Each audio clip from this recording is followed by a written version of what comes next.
sexual madness. While Sofumame is sitting in church.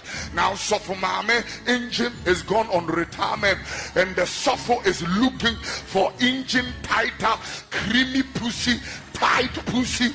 You are on your way to hell. I said, yeah, I come here since I was swimming. Oba was slowing me. One year in the bobra, 1 year in the bobra, and yet twice here. Ghana, man, I'm with the fat ass, they come. Atupebi bekun,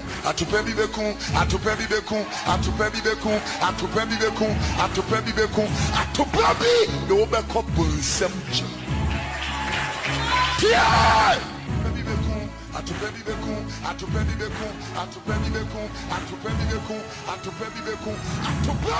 the obeko bunsem. A wonderful afternoon to all of you out there. My name is Benjamin Nketsia. Welcome to Citi FM's coverage of the AFCON qualifiers between Ghana and Sudan.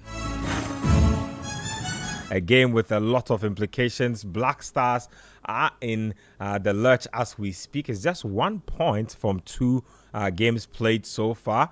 Began the campaign with a defeat and then a draw. It has led to a lot of things being said. Now, in the lead up to this game, there's been a lot to chew on, so we'll be getting into that in a bit. For those of you who are joining us via social media, you can text in. You can also reach us via Telegram on 0549 986 996 0549 986 996. You can also send me a tweet on Twitter or X at Kojo Nketsia or the Fundamentals. My guys are in here, your commentators for this game, because we do have live radio commentary for you on this one. It will be Nathan Kwao and Gabi Ofer. So Gabi will be the match summarizer. Nathan will be your main commentator. But in the studio with me, the guys are set. Edwin Kwakofi is here. Susu Graham is here. Edwin Gyimah is here. Gentlemen, welcome to the show. Thank you very much. Thank you. Hello. Let's get into it. Sudan, Kwesi Appiah. The time is finally here. All the talking stops. It's time to get to action. I drove by the stadium on my way here, and a lot of people are trooping to the stadium. It's a lot of traffic around the Osu Cemetery, right from the Osu Presby Church, Papa. You see people parking their cars around, and it's groups of people who have closed early from work. People who, regardless of all that has gone down, still have the Black Stars at heart and still want to see the Black Stars of Ghana doing well. Let's situate the context of this game really well. So let me start off with you. Kwesi Appiah, deemed not good enough to continue as Ghana head coach, has gone on to Sudan, doing great things in the World Cup qualifiers, doing equally decent in the AFCON qualifiers. He's doing better than us. He is actually. He's been forced to temporarily resign his role as ESCO member, something I think should have happened a long time ago. But I agree. He's had to do it. I think it stands till about the end of November, where he can take it up because of conflicts of interest. But big game for us. A man and his assistant who know Ghana really well. How difficult a game is this? Just a side note, Ghana football, we have a conflict of interest problem. We don't seem to be addressing it because it comes up a lot, and we just the recent version being the FA president openly saying that I have a football club, and 6 of the players who played that draw with Niger against you are not good enough to play. I'm sure we'll get to the 17-minute motivational video that was released by the FA. God, I have a dream. But look, anyway, we're in a very tough situation because when you look at these groups, typically you need about 12 points to qualify from a group, because once you get 12 points, you've limited other people and that kind of stuff. So we're in a situation where really we have to win at least 3 of our next 4 games. So it's looking very difficult. So for me, it starts here. We really need to win this game to start. We need to win. We have another home game. We have Niger away. We don't have another home game. We have Niger at home. Niger at home. Exactly. So we need to win this Niger at home and try and win against Angola or Sudan away. One of the two. Just one of the two. So, look, 10 points might be enough. That looks like an achievable goal. Yeah. 13 will be even better. But the way it's looking, I don't see us winning all those 4 games. Nope. That's the form we are in. But luckily for us, international football is dynamic in the sense that if you play 2 bad games in October, you can go and play 2 good games in November. Because it's been a month, the coach has had a month to think things through. Your players are coming in different form. Anything can happen. So there is hope, there is positivity, but we have to win today. That's the bottom line. The way I see it, if we don't get a win today, our chances of going to the AFCON go to maybe 20-15% at best. So it's a must win if there ever was one, really. A must win. And one of the biggest issues up for discussion has been body language, passion, and a sense of urgency generally. And it leads us to the controversial video that you alluded to. I call it the famous Martin Luther King speech. Martin Luther King is my good friend, Keto Kreku.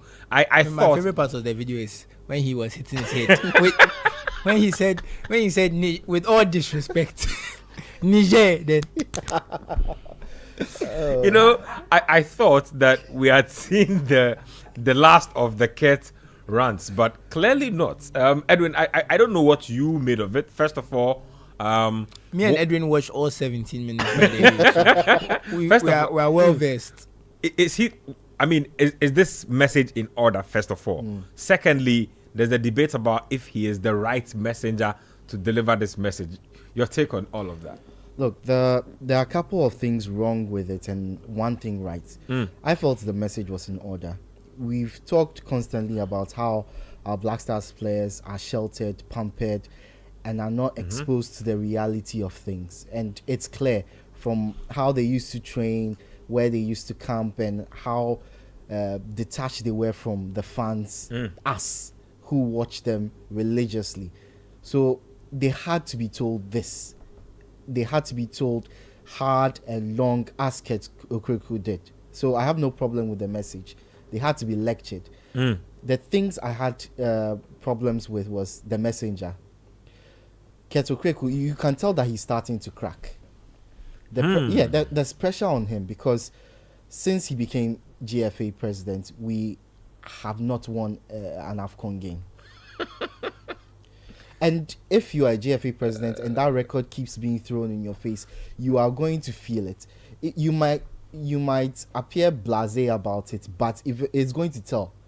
And he knows people are going to start hanging that over his head. Since he became GFA president. As they should. Since he became GFA president, group stage exit at the AFCON. Group stage exit. 1 point. and I'll be fair to Ket, he showed improvement in the second AFCON. He got 2 points. Please. Group stage exit at the AFCON. Group stage exit at the AFCON. Group stage exits at the World Cup for the Black Stars. And it hasn't been going too well with the other teams as well. We might have sporadic success with the youth teams, but it's been more negative than positive across board for Ket Okreku. And the Black Stars are regarded as the better or the best of all the national teams that we have. They are the likeliest path to success that we have. So he's going to hang all his coats on the Black Stars rack. And if the team is not performing, struggling to make, he runs the risk of not qualifying for an AFCON and a World Cup. That is as disastrous as it gets. I would say the AFCON is a disaster regardless of whether we go to the World Cup or not. Because the AFCON should not, qualifying should be a formality. We should kind of stroll into Last the time AFCON. Ghana didn't qualify, I believe, was 2004. I am going to borrow Ket's words. Disrespect intended. Ghana has a seat at the AFCON. Should have a seat at every AFCON. Not qualifying to an AFCON, especially in the day and age we are in, with the players we have, 24 with teams. the resources we have, and the number of teams allowed in the tournament is a huge disgrace. At this point, he has more rants and speeches than AFCON wins. But that's a conversation for another time. You look at the group in which we are, and we've lost arguably 2 of the 3 easiest games we had in our group currently, against Angola, home against Angola, away against Niger. We actually had a very soft start. if we are being honest. away It was a soft against start. Niger. The probably weakest game we have at home against Niger. But we've lost these 2 games and put ourselves in a very difficult position. And now we are facing arguably the group's most difficult team. And you look across to Kwesi Appiah and the job he's done with Sudan. Yep. He's done it with crisis in Sudan. He's gotten Aliou Cisse sacked. With crisis in Yep. Sudan. With players who have been unable to play matches locally because there's no football going on. The only matches... That's very important context. The only players who have been in action are the ones who play for Al Hilal because CAF Champions League, CAF Confederations And you Cup. have to remember, if you look at their team, they have maybe of the 25 or 26 man squad, whatever it is, maybe 10 play abroad. And of that 10, I think about 5 play in Libya. So it's like 1 in Thailand, 1 in the Netherlands. But basically, they don't have anyone playing in some. They don't have anyone playing the Premier League. Yep. They don't have anyone playing in the French league. None of that. At the pre-match press conference, he spoke about how they used to train in, I believe it's Mali or one of those countries. They used to train for a couple of matches before their last 2 games. And then they would be training, and then the host country will say, it's time for us to also train, so please leave our pitches. Those are the conditions they've been playing under. So looking at the work they've done and how Ghana, we are more settled. We have top quality players, better players than they do. Yep. We have better resources or better money to spend on resources, which we don't do enough of. And then we are in this position where we need to beat them in these 2 games to guarantee qualifications to the AFCON. It's embarrassing for him. So I understand why he would come out and go at the players. Third thing that I wasn't happy about, the fact that it was posted online. Yep.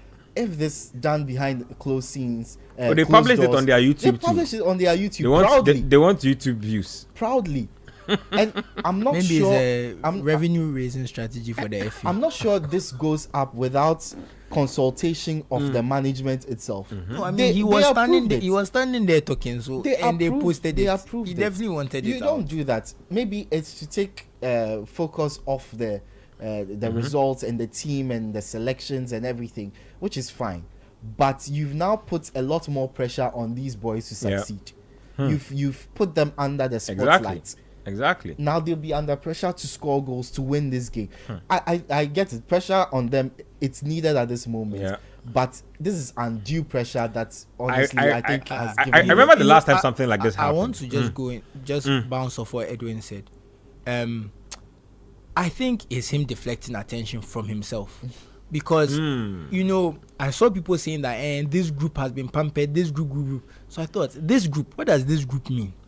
So I looked between the 2 AFCONs where we got a combined total of 3 points. The first AFCON, I looked at the team. So I went to compare and saw how many players went to the second AFCON. Yeah. Kudus was in both squads, but he only played in one, so I didn't count him. I counted about 9 players between both squads. So for me, that 60% of the playing body had been changed. 60% of the playing body who got 1 point in the group with Gabon, Morocco, and Comoros Were shipped out. and we brought in new players. Including Then- a new manager. And we brought in a new technical technical team team. because it was Coach Milo that time. Yep. And then we we brought brought a in new new- technical team and we got 2 points. At this point, we have to ask ourselves, what changed? What is the common denominator? What changed? We changed basically everything we could change within reason, because you can't change all players. We had to keep some core players. We changed as much as we could within reason, and we still didn't perform.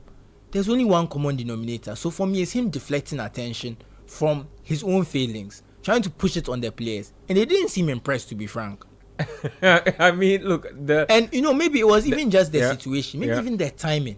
You know, Yeah. because you could see food on their plates. no, I think they had just finished their meal. I think they had just Maybe finished. they are I just saw but a full plate some on people's some plates seemed a bit full. I don't know. No, But it was round 2. Some people are going for round 2, and he said, "Not on my watch. Not while you are playing this kind of because football." I'm trying to even give him the benefits of the doubt that maybe he just got the timing wrong. Like Yeah. if you had got that message at a different time, maybe when people weren't eating. Because if I'm in the middle of a meal and you stop me and you talk for 70 minutes, I don't think I'll be particularly happy to be listening to you talk for 70 minutes. Because I feel like if you also start eating that situation, It's disrespectful. And the truth, honestly, is that I also think that, you see, sometimes you don't need to yell to get your point across. There were a lot of things he was saying. He could have just said with a very even tone, and the message would have still been the same. Look, everybody knows that it wasn't impressive for Ghana to have drawn against Niger. But where things get a little untidy for me is when you start making unsavory comparisons. And I bring this into even our own personal space. When you want to criticize people, you criticize them constructively. When you begin to say things like, oh, and the players that beat you are not good enough to even play in my club, then you are crossing a line. It's getting disrespectful at that point. So I feel like that was unwarranted. But like Edwin rightly said, and like we've all rightly agreed, the players needed somebody to light a fire under them. It's been this way for a minute. It's been uninspiring for a minute. So if it was Asamoah talking to them, I'd say, okay, yeah, I'm all for it. The captain who has seen it all. You see, and they were saying that apparently Tony Yeboah tried to speak to them, and then they. When was this? The last I saw someone tweet this. I think they wanted to say Tony Bafo. It was Tony Bafo who did a speech. It was a speech like this. That makes we went ahead to play the Comoros. The Comoros, yes, I think. Yeah, I think they said we played really poorly. Yeah. And I've picked up certain indicators from inside the camp. The boys are really upset about the Nketsia speech. Like I'm not surprised. They are extremely upset. In fact, I've heard rumors that some people say that this will be their last time coming down here because this is for them an unprofessional environment. They didn't look happy, and getting to unprofessional environments. That's why Nketsia should not have been the one to give that speech, because as FA president, the culture starts from you. The FA is the one supposed to create the culture that makes the players want to play well. True. You don't get up and just tell people have passion, have desire. What's the environment? You have to create an enabling environment. Your job is to create the environment. So if everyone can see that, because you've changed 16 of the players between AFCONs, you couldn't create the environment. So is it that those 9 players are so bad that they were able to transmit the bad environments from the first AFCON to the second AFCON? Are you telling me that their force of personality overwhelmed the new guys? They overwhelmed the new technical team. Well, like we have to be honest. What is the constant? So he given that speech there. I'm sorry. Let y'all close out that particular chapter on the famous MLK speech before we move it on to tactics and stats and head-to-head and all of that. Quick thoughts on that speech. What kind of effect are you expecting it to have on the players, especially going into a game like this? Starting lineups are out, so we'll be getting into that. So kind of effect. I think the boys will be pissed. But they know that they need to step up with their performance for this game, knowing very well that this is a must-win game. Secondly, this is the first time in multiple years that the Black Stars will be playing in front of fans in Accra at the Accra Sports Stadium in a competitive game, and they simply owe it to themselves. So I think even without that speech, the Black Stars would have performed well, especially knowing also very well that they're playing against Sudan, coming up against James Kwesi, Ignatius Fosu, that whole Ghanaian vibe around the Sudanese team, and the build up, like the build up, hammering on Kwesi, what he's done with the Sudanese team, all of that. So I honestly believe even without that speech, yes, they would have stepped up in their performance. Psychologically, you are expected to step up. Yeah, you're expected to step up because they went very, very low. There's no point beyond what they. You can't sink lower than that. What they went to in that game against Niger, you can't sink any lower than that because it was beyond poor. I thought the AFCON was the lowest. We keep finding a new level. Well, with the AFCON, I think they were just a bit unlucky. I mean, look at the circumstances. Richard Ofori touching the ball, and that ball heading over to a corner kick. I don't know about lucky. That kind of thing. So that's the AFCON. These are the qualifiers. So for me, I expected a better performance from, I expect a better performance from the Black Stars, even without that speech. But that speech, it had to be said. It had to be said. It's beaming it live on YouTube. I think it was warranted because Otuado said it in the presser yesterday that this isn't the first time that Nketsia has delivered such a speech to the boys. It has happened multiple times, But if it has happened multiple times and the whole commitment issue keeps on popping up, then at some point you need to air it out, because at the end of the day, his reputation is also at stake. That you guys are in bed with these players, you are more or less, quote unquote, condoning what they do. All of this lazy approach, lazy behavior, bad it's body supervised language, by you. It's supervised by you. So it was time for him and the JFA as a body to let the world know that, okay, we are not okay with this. We are letting them know that we are not okay with this.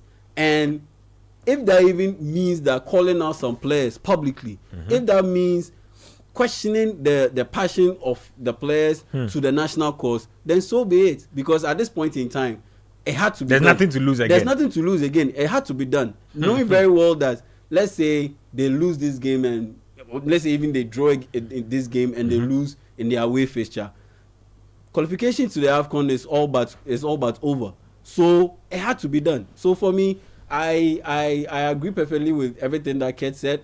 I am okay with it being live, it being shown on YouTube for the entire world to see. Yes, Ket has his issues. He has his shortcomings, a lot of shortcomings, trust me, and he has disappointed on several fronts. But the fact that you have a bad working environment does not mean that you shouldn't beat Niger. If you can beat Angola, fine, but Niger, nah. People are looking down on Niger. You simply cannot use a bad working environment as an excuse to not beat Niger. So for me, yeah, it was unacceptable, and it had to be done and it had to be said.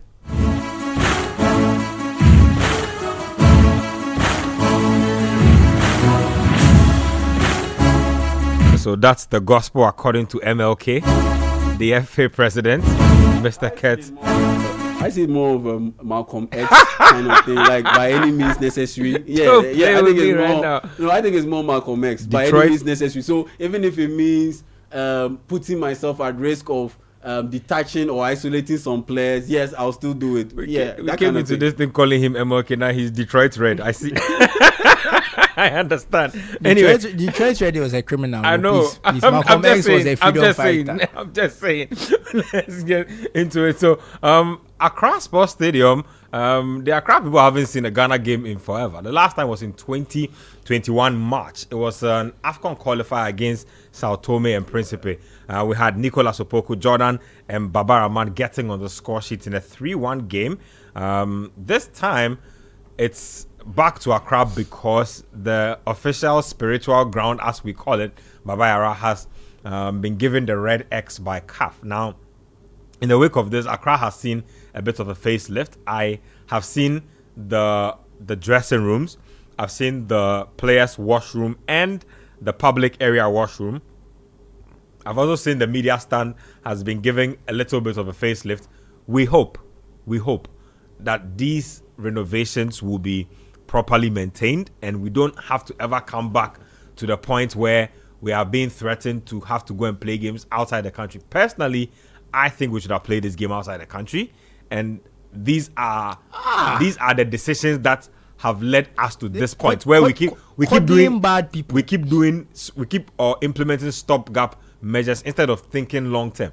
It's these passes that CAF keep giving us, and so I thought that was a bad decision. But if we get it here, we might as well make use of it and not continue to cry about it. So I saw a video also where Otuado was certifying whether the pitch had been given a green dye or it was really green. You know, he had trust issues with the pitch, so he had to go down and then use his fingers to feel the texture of the grass himself, see if it would actually stick on his fingers. Interesting stuff.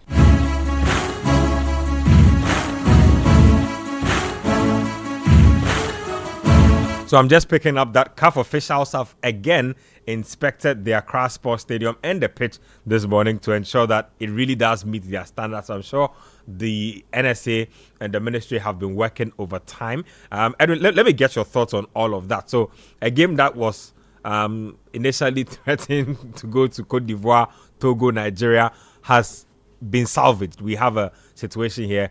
Are you convinced about, one, the quality of the pitch we will be getting at the Accra Sports Stadium today? And also, how does that feed into our game plan? Because in the past, we've complained about how the pitch has affected how we play. How are you tying all of those together?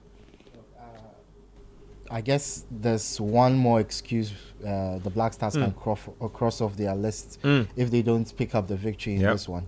Because Otoado has come out and said that the pitch is much better than it was the last time they played there, which is all I need to hear. The coach is happy with the pitch. He can't come back. He said it's better. He didn't say he's happy. He said he's happy. He's Okay, better there. His words were, okay, it's better than it was last time, which, you know, it's not saying much because last time it's vague. He knows what he's doing. Okay. I think Elisha also corroborated something like that. No, he actually said the pitch was good, if I remember correctly. He actually said, the pitch is good. So it's going to be very important because the Black Stars tactics in recent matches revolves around holding the ball in midfield for as long as possible and feeding the attackers whenever they can. They've resorted to long balls, or they did resort to long balls in the game at the Babayara Stadium because obviously the ball kept being held up in the grass, didn't reach intended targets well enough. So I hope that we get to see the best out of our national team. It's unfortunate we don't have our best passer in midfield in the squad in Thomas Partey, which would have been a plus. But it's a chance for Elisha Owusu and Ibrahim Sulemana to, you know, stake a claim for a regular place in that midfield because now everything revolves through them. Everything is going to go through them. And finish. Then I'll go to the lineups. And also Kudus Mohammed. Yeah, this is a chance for him to step up. This is his game. He's been giving the captain's armband for a reason. Firstly, because Partey is not available, but also because it's his team now. He's the best player in the squad, without doubt. Now it's time for him to step up in a moment where the Black Stars really need him to, where the country really needs him to. It's been sporadic moments of brilliance from him in every single game that we've seen since the World Cup. There have been moments where he's been good. There have been moments in game where he's been really, really bad. So we need him to give us 60, 70 minutes of the good Kudus that we want to see. And the pitch provides a good avenue for him to do that. He can glide across the pitch as he does with West Ham. You really trust this pitch glide across the Accra? Has been playing in top leagues in Europe. He said the pitch is fine. I've been given assurances that it's a good pitch. So because of that, we are sure that our star players will be able to perform on the pitch as well. But I think that this match is a must win. The players know it, the coach knows it, and our opponents know it. So they are going to play into that. In fact, that's the most important bit. Our opponents know that this is a must-win game for us. They know we are going to come out right from the start. So they are going to be prepared for it. They are going to sit back. We know they are going to sit back for as much as they can. Once they overcome the first 15... He's a cautious coach. He's a very cautious coach.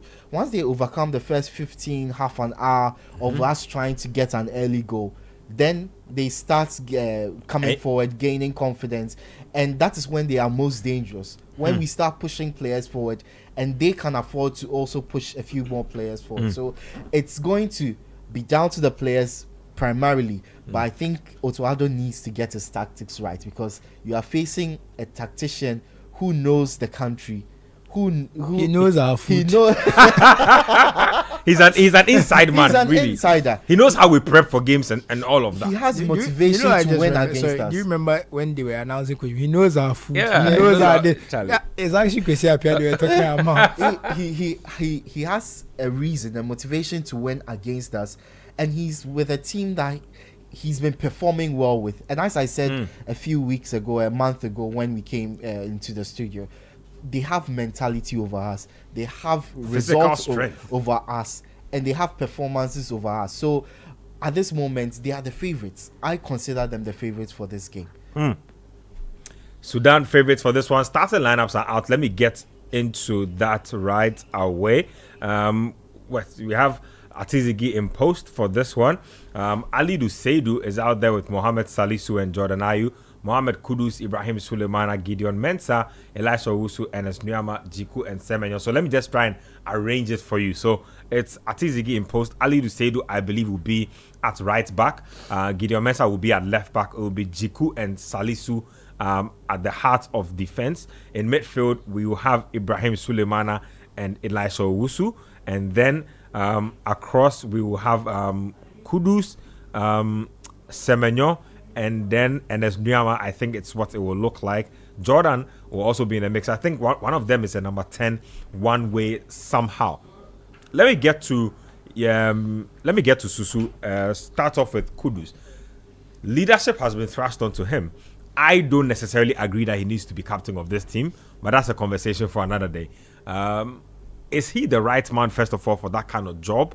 Secondly, how much responsibility does he have to carry in terms of communication, not just performance? So if you could tie all of that up for me, because Partey is not here.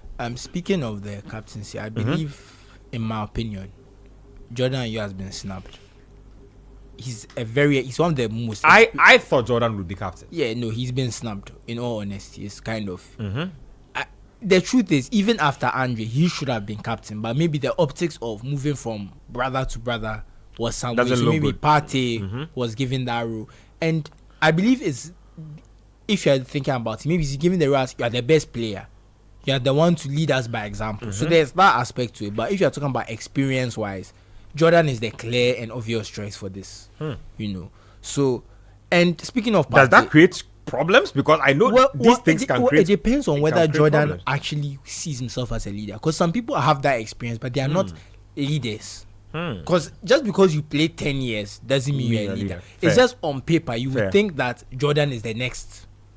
He's the most experienced guy. He should be wearing the armband. But there's no guarantee. That's why I'm also saying that I feel based on what we can see, which is in front of us, which is the number of times he's played for the Black Stars, you'd expect Jordan Ayew to do it. But I can also see why you give it to Kudus, because he's the one who's been carrying the team in the last few games. True. If he doesn't score, he doesn't play well. We don't play well. So fair. It also makes sense to give it that to him. And speaking of Partey, I also believe it might be time to move on from him. I don't think he's reliable enough, and we have these young midfielders coming through. Let's focus on them. Let's build around Kudus. If Partey can slot in there later, that's fine. But it's Kudus' team now, to be honest. Oh, I think it has always been for a while. The Partey era didn't last long. Yeah, he's been injured a lot in the past couple of years. But yeah, speaking on the leadership, look, we all know Kudus, what he's capable of on the ball. We spoke about this on Panorama was it last week?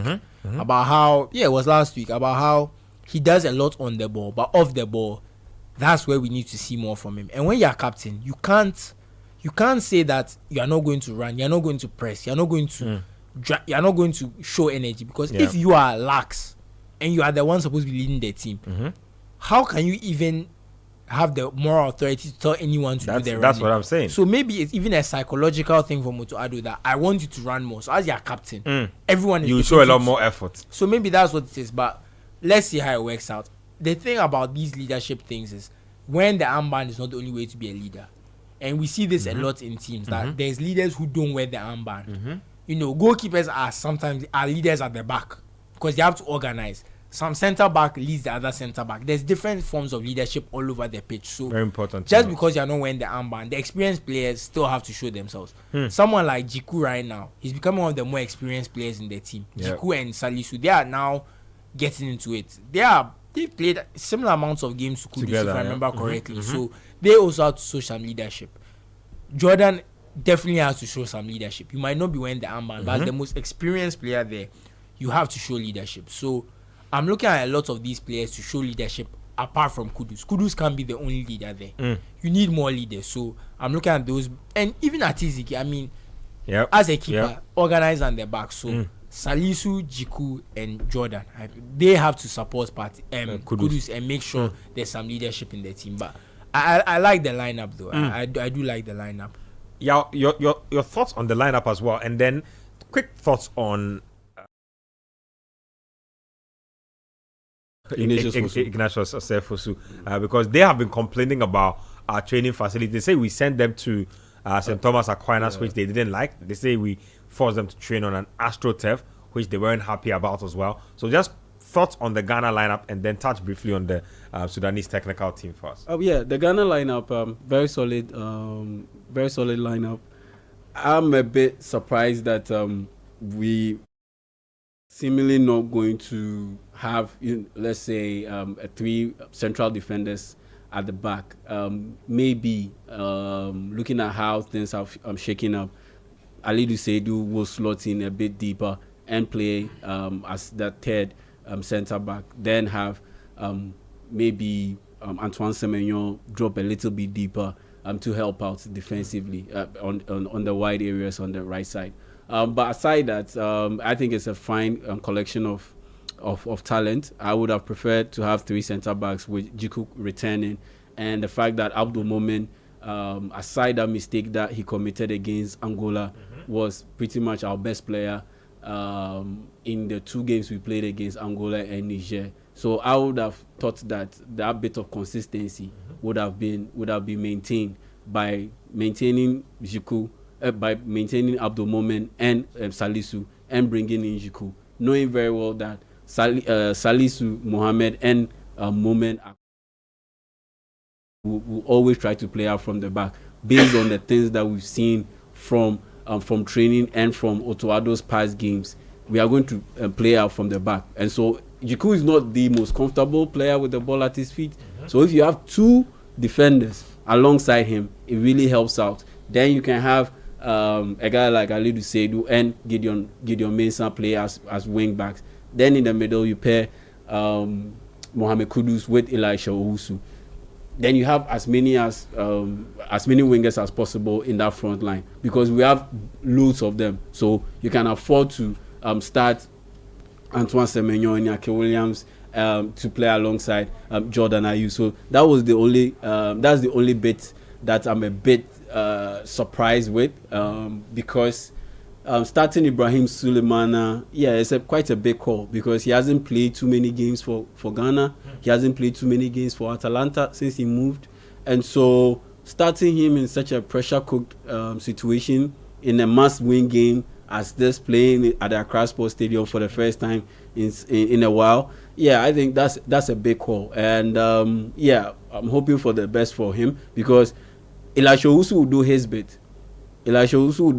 In terms of just doing things neatly and tidy, but in terms of ball progression, in terms of being able to help out, serve as the link between that defensive midfield position and Mohamed Kudus, who is the main creator in that team, that is going to be the big question, and that will fall on Ibrahim Suleimana's ability to perform on the day. But for Sudan, their game plan is pretty much simple. You look at their last 3 games that they've played, including their games in the qualifiers, the 2026 World Cup qualifiers. They've scored about 80% of their goals through transition and through set pieces. Otoado made mention of that at the presser yesterday, and so those are the things that we should look out for.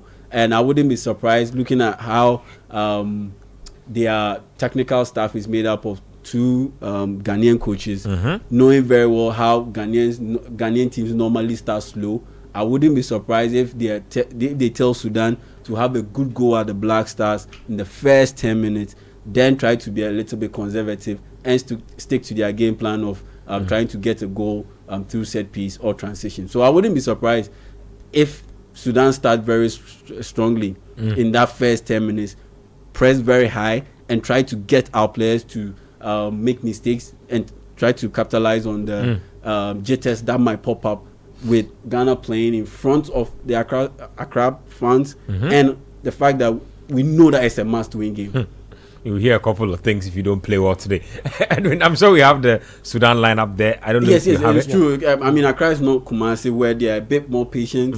Accra, straight away, you hear it. You hear it. You hear it. do you have the Sudan lineup? If we can just quickly put that out there. I have one here, but a couple of the names are sort of covered, and so I'm not sure. So Mustafa is in post, from what I could see. We have Ramadan, Kuku, and Kakshun, and then there's Tabanja and Abdul Saif.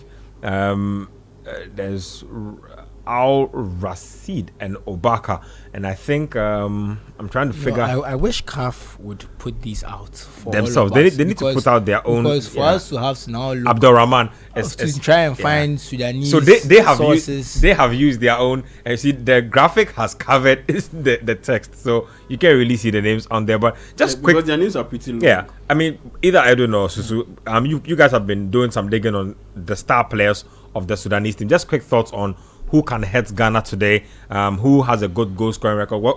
Who should we be looking at for as far as danger men are concerned? So I was looking at them. Just give me a second. I had the list of the team up. So I was looking at the more experienced players. That's where I put my focus. I want to see the guys who have been here before. They know what's going on. This is not their first rodeo. That's really what I was kind of looking through. And so this is a very experienced team. There's a lot of older guys who've been. And they are tall. That's another thing. They're a very physical team, actually. I noticed they're a very tall team. So I was thinking that, how are we going to deal with the physicality here? Yep. So I noticed they have Abula Abdallah. Yeah. So he's their oldest player. He's 31, 56 caps. Then they have Ramadan Agab. He's their captain and also 56 caps. So these are the Scored two. about 7 goals for them. Yeah, exactly. Those are the two experienced players I was really thinking could hurt us. And then, like we said about Abdurrahman, he has a very good record for the national team. 35 games, 14 goals for the national team. That's pretty impressive. And Saif Thierry, he also has 10 goals for the national team. That's the second most of anyone in the team after Abdurrahman. So those players, they've seen their fair share of battles, and we have to be a bit nervous because a lot of these guys play in Sudan, and a lot of them play for Al Ahly or America. Exactly. So when you have a lot of players coming from one team, they know each other. They have those kind of patterns. Because if you remember, South Africa relied on a lot of Sundowns patterns when they played as a national team. And we saw how well they did at the AFCON, knowing that a lot of players have that, experience. So it's easier for players from other teams to kind of just plug into that because there's already that kind of chemistry going on that you just need to feed off. How many of our guys play on the same team? I can't think of anyone in our starting lineup who's a club teammate. So there's Gideon Mensah and Elisha. So that's just about it. But even then, they might be on opposite sides because Gideon Mensah is at left back. Maybe Elisha is playing right centre back. Right central midfield. They don't even play together a lot. They're not on the pitch together a lot of the time. So you see, those are the type of things that is going to work against us because they have a lot of chemistry. They have guys who play together. Though they are not playing football now, they know each other. So that is what I'm scared of. They are just a bit more, and that's probably likely what's been helping Kwesi Appiah get his ideas across faster because they come with that chemistry. So once you start dealing with them, it's very easy. It's very easy. So I'm looking at those guys and the chemistry between the guys, and they seem a bit more experienced than us because we seem to be in a bit of a transitional stage where a lot of our older guys are kind of slowly being phased out, bringing in new players. So and that's why I love the fact that Kudus was named captain because I guess you feel like it's a new generation. Yeah, because I guess he's going to be there for the long run. And they look at him as the leader of the new generation. Yeah, the new generation, because you know that if you give it to Jordan, if you give it to Jiku, these guys are likely not to be around for long. They might even drop out maybe by the second year in Otuado's tenure as head coach, substantive head coach. Is Jiku that old? He's not that old, but if you look at the centre backs that we have coming in, there are lots of centre backs coming through, and they are younger than Jiku, and they are more in tune with Otuado's style of playing out from the back than Jiku. And so that there's a possibility that he also might get moved on in a couple of months or maybe a year max. That's why I love the fact that Mohamed Kudus had been named captain, especially knowing very well that the timing.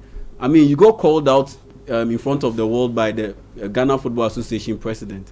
After getting called out by your head coach at club level. Yeah, after getting called out by a head coach at club level too. So making him the captain is a way of more or less throwing your arms around him and say, okay, I've got you. Or let's see how good a leader you can be. I have to be. Yao makes a good point that just skipping over Jordan, it makes sense in the sense that we are going to build around Kudus for the next decade. Anyway, so we might as well just give him the responsibility now and let him grow into the responsibility. And That's a Otuado fair. has already stated on multiple occasions that he's building towards the future. That's why even though if he doesn't win games like this, there will be no future for him. Yeah, that's true. That's why I won't lie to Otuado. He should stop that. It's been 42 years. There's no future again. We're in the future. That's why even though the Dayu at the end of last season, he did very well close to the end of last season. He still didn't get into the team when we played against Central African Republic and Mali. You get it? He's back at Le Havre. So he's back. Yeah, so but it's clear that be AFCON number 9 or 10. Yeah, but it's clear that Otuado has moved off him. It will be very surprising to see him back in the team, and that's why Otuado also insists on bringing in a guy keeping a guy like Frederick Asare, the Kotoko goalkeeper, because he has praised his youthfulness, and he has praised the ability that he has. That he Konextofa was youthful as well. Helps the team whenever he comes into the Black Star setting. So for me, I'm all on board. We saw them carrying balls and carrying equipment when the team has an equipment officer. I don't know if it was supposed to be just one of those who was things. carrying it? Sorry, the Ghana Premier League players. I mean, you know how you know how our setting is built. Like you are new. You are a Ghana Premier League player. No disrespect, but we all know the reality on the ground. These guys are. As Mr. Okreku say, all disrespect. No. I'm being real with you. Like these guys, you know, Isaac Afo was seated. Like he's just looking at guys like Mohamed Kudus. The people he's been watching. The people he's been watching on TV. If he say, people he's been watching on TV. So. This is crazy. You talk about it like you see when he's a young. They're teammates. But they're teammates. You know when you're in a country where some of your players. It's not even that. Like imagine you see a team like Brazil. This won't happen because everybody's playing in a biggish team, right? But imagine you're a country like maybe Montenegro, and you have one guy who plays in the Premier League. When he comes to town, even in Brazil, these things happen. Like there's levels to it. Some people will be playing. You get your call up maybe at Palmeiras early, maybe at 18, 19. But that's what I mean. But that one is a bit how Cristiano Ronaldo's teammates react to him whenever he's true. There's some aura. Yeah, so I don't make too much of a big deal out of it. And we have an equipment officer. Yeah, that's true. So for me, I love the Kudus bit that he's been named captain, and on top of that, it helps out because Kudus has been quote unquote accused of being a guy who plays for himself and not for the team. But if you are the captain, it clearly forces you to be a bit more of a team player than you usually would. Or it puts you under pressure to do much more, which means you make a lot more mistakes because you're under pressure to show leadership. There's two sides to that story. But he's built like that. His talent is way too immense for him to buckle under that kind of pressure. And he's that kind of player. If you know that this guy is the one, why waste time? There's no point wasting time. Just like Wales did with Aaron Ramsey. He was the best player at the time when he and Gareth Bale were there. He showed much more leadership than Gareth Bale, and they handed him the captaincy to him. But you see, Wales are a country that can go 50 years without qualifying for a tournament. They are not Ghana now. And I'm saying this because that's the reason why I even said Otuado saying he's building for the future. It's been 42 years. We have certain expectations which don't seem grounded in reality anymore. We are living in the past generally. Let's also be honest about it. But you can't escape the fact that Ghanaians believe we should be challenging for an AFCON. We should be winning trophies. So if you say you're building for the future when we haven't won for 42 years, I don't need it to become 50. You understand what I'm saying? Like, I definitely won't. Because his contract runs out in 2 years' time, so he will be building. But it's not like he'll be taking too much of a long time to do so. If Otuado doesn't start winning games, you have issues with him. So he himself has said it. Let's do predictions before we go to this game. Edwin, let me start off with you. This match will end 1-1. Me, I've not seen anything from Otuado recently to even give me hope. So I'll say Sudan 1-0. Hey! Wow. Wow. I wouldn't be surprised if this game ends in a draw, honestly. I wouldn't be surprised. So I have a draw. I have 2 draws here and 1 Sudan win. Wow, this is let's not be looking. honest, our attack has just not. It hasn't clicked. So I don't see where the goals are coming from. But the good thing is we have the better players, which is always a good thing. Yeah. So for me, better players, if all things being equal, Playing at home. Playing at home. So even our that should count for all something. things being equal, if you have the better players and you're playing at home, you win 8 games out of 10. So the rest is coaching and luck. And the problem is the coaching. So let's see. Otoado should impress us. He's like Kretokoku's right. We'll have problems with him if we don't win this game. So. Well, anthems are going on. I'm going to be handing you over to Nathan Kwao and Gabi Ofer in a bit. It's the Black Stars of Ghana taking on Sudan. It's an AFCON qualifier. It's a must-win game for Ghana. Let's get into it.